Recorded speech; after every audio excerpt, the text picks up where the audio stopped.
actually taught me how to recognize genocide from infancy, how naked bodies get rounded up for torture and execution, how mass graves smell, how starvation and hate shapes a body, how ethnic cleansing martyred entire lineages and buries the wisdom of the land caretakers. That's Meital Yaniv addressing Wednesday's protests that shut down the California State Assembly, an organizer with Shoresh, a new Israeli anti-Zionist group based in the U.S.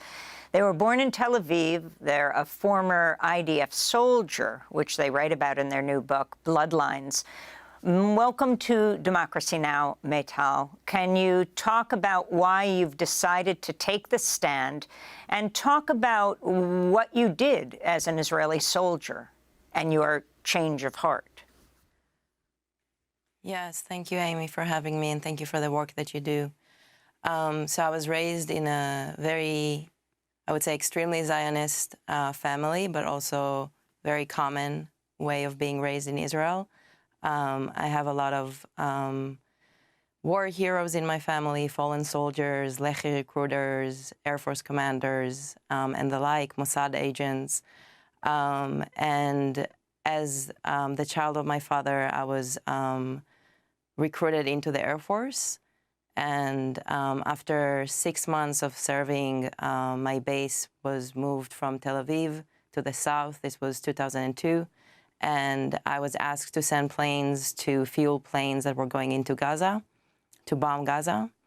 At that time, I didn't have the language to understand exactly what's happening, but as we returned to the base, I had my first panic attack and couldn't enter the base. And the next day, had to come and stand trial, and I was grounded to the base for 3 weeks. And in those 3 weeks, I understand that I have to leave the army.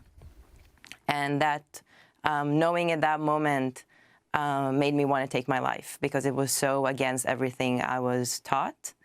And that started a process that I will be in for the rest of my life, which is the undoing of that indoctrination and that brainwashing and the way that the Israeli identity has been merged with the Zionist identity. And what I'm doing with Bloodlines and the prayer that is Bloodlines is to really bring the Israeli identity and Israeli state to a loving and caring death for the liberation of the land of Palestine.